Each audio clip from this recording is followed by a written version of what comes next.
मैं as a soul ऐसा घर या ऐसी माँ क्यों चुनूँ जिससे मेरी लाइफ में बहुत प्रॉब्लम हो रही है। फॉर एग्जांपल, अगर उस घर में पहले से ही पैसे की बहुत कमी है, बहुत फाइनेंशियली पुअर फैमिली है, या फिर पेरेंट्स में इतने झगड़े हैं, घर के अंदर का माहौल इमोशनली बिल्कुल ख़राब है, तो मैं एज़ अ सोल उस घर में क्यों जाऊँगी?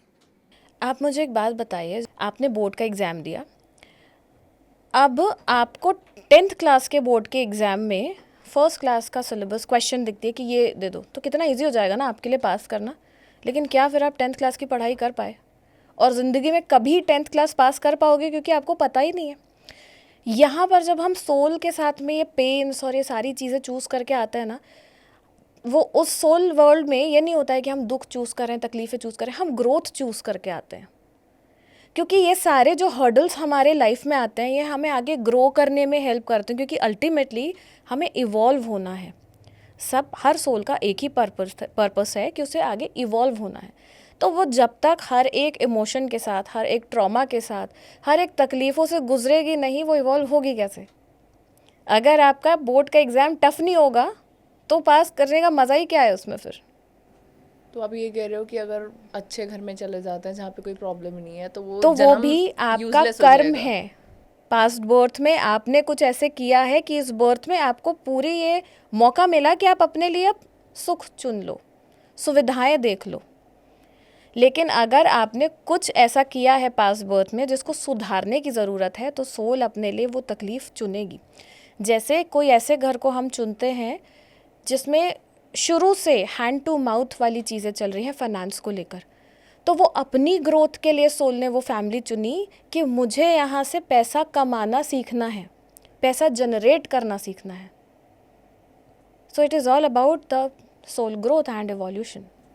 तो मतलब सोल के ऊपर कोई प्रेशर नहीं होता कि तुम्हें यही यही सेलेक्टेड 10 घर हैं, इसी में से ही जाना है?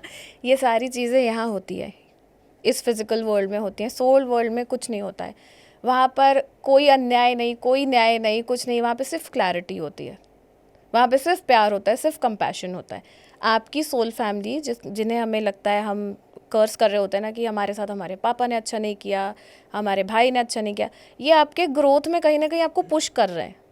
अच्छा बुरा वहाँ नहीं होता है, अच्छा बुरा हम यहाँ पर आकर सीखते हैं। जैसे रिलीजन हम यहाँ पर आकर बनाते हैं, हमें ऊपर से थोड़ी ना धर्म मिलता है।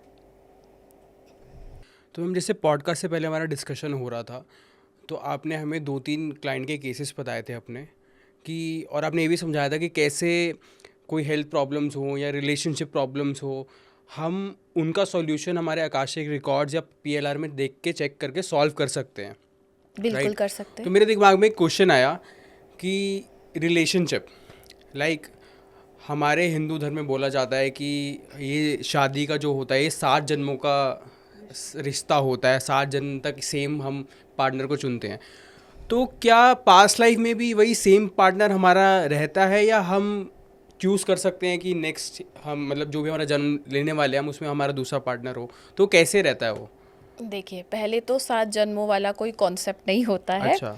7 फेजेस होते हैं एक बर्थ के।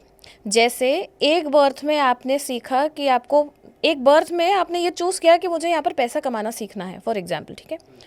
अब लेकिन वो पूरा बर्थ आपने वेस्ट कर दिया सिर्फ लोगों को कर्ज कर करके कि कैसी फैमिली में मैं आ गया। आप अपना नीचे आकर अपना पर्पस भूल ही गए कि आप करने क्या आए थे। सिर्फ आप यहाँ पर क्वेश्चन रेस करते हर एक पे कि इसके कारण मैं नहीं कर पाया। तब आप दोबारा एक जन्म लोगे वही सेम लेसन के साथ में कि आपको दोबारा पैसा कमाना सीखना है। उसमें भी नहीं सीखे, तीसरा बर्थ लोगे। तो ये 7 फेजेस होते हैं ऑफ बर्थ। अच्छा। ओके। पार्टनर भी सेम, अगर एक पार्टनर के साथ में जो आपको सीखना था वो लेसन कंप्लीट हो गया है, तो अब नेक्स्ट बर्थ में आप वो पार्टनर नहीं चूज़ करोगे, बट वो पार्टनर कहीं ना कहीं है आपकी सोल फैमिली का, तो किसी और रिलेशन के रूप में आपको आकर ज़रूर मिलेगा। क्योंकि लोगों की प्रॉब्लम्स होती हैं कि किसी के साथ 7 साल का 5 साल का रिलेशन चला, पर वो फिर पार्टनर छोड़ के चला गया। कितने डाइवोर्सेस हो रहे हैं आजकल। तो क्या वो पिछले जन्म से हमारे रिलेटेड हमारे कुछ कर्म होते हैं कि वो हमें कुछ सिखाने आया होता पार्टनर? पहले डाइवोर्स होते थे नहीं होते थे। क्योंकि पहले लोगों के अंदर पेशेंस था। अभी लोगों के अंदर पेशेंस नहीं है, वो सीखने तैयार नहीं है। अब वो सिर्फ सिखाने के लिए रेडी है कि तुम ही गलत हो। हम सिर्फ एक दूसरे को गलत प्रूफ करने आए हैं यहाँ पर, हम कुछ नहीं सीख रहे किसी से। सो होता यह है कि आपका पार्टनर ना कई बार आपका मिरर बन के आता है, कई बार वो आपको हील करने आता है, कई बार वो आपको कुछ लेसन लर्न कराने आ रहा होता है। आप दोनों एक दूसरे के साथ में ना गैप फिलर जैसा काम करते हो कि एक मेरा पर्पस सर्व कराएगा, दूसरा मैं किसी का पर्पस सर्व कराऊंगा और वो मेरा पर्पस सर्व कराएगा। That is a mutual contract between these two souls. But यहाँ पर आकर ये होता है कि हम फंस जाते हैं आई मी माई सेल्फ में, और ये जो बॉन्ड है ये बीच में ही ब्रेक कर लेते हैं, जो इंटरप्ट करता है उसकी सोल जर्नी को भी और हमारी सोल जर्नी को भी। ओके। मैं आपको एक बहुत प्यारा सा एग्जाम्पल के साथ में इसको समझाती हूँ। ये पास्ट बर्थ का एक कनेक्शन था फैमिलीज़ के बीच में, और दो लोगों ने इस बर्थ में आकर कॉन्ट्रैक्ट के तहत इस बर्थ में आकर उन फैमिलीज़ के बीच की जो इक्वेशन है उसको बेटर किया है।